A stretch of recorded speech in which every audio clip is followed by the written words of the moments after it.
سلام آقا، بریم انواع دوربینای فیفا رو ببینیم. برای این کار میریم بخش ستینگ، گیم ستینگ، میریم قسمت کامرا.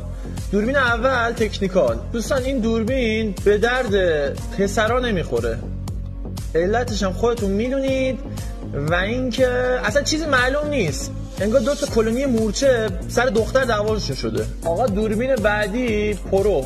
آقا دوستانی که از این دوربین استفاده میکنن اینا فکر نکنید کسخلن ها، اینا حشیشو با هروئین با هم مصرف میکنن، بعد روش هم یه دونه ویتامین سی میخورن، معتقدم میشوره میبره آلودگی ها رو.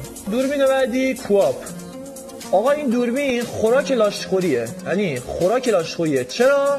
چون نه انقدر دوره که نبینی، نه انقدر نزدیکه که مثلا پاسکاری کنی. این دوربین یارو چیکار میکنه؟ میره رئالو که دو تا بوست سرعت داره، وینیسیوس و امباپه داره، رو ور میداره، سری اینجوری یه پاس عمقی میندازه واسه امباپه و یا وینیسیوس. امباپه و وینیسیوس هم اینجا اتوبان همت باز میکنن، و میزنن. آقا بعدی تلبرودکست.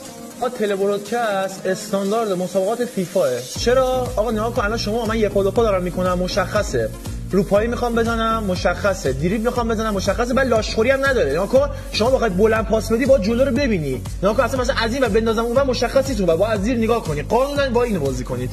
اما دوستان بهترین دوربین از نظر من ستای اولو میذاری رو تلبرودکست، اون چهارمی رو میذاری رو کلوپس کامرا، رو میذاری رو تاکتیکال. کوآپ هم میتونید بذارید.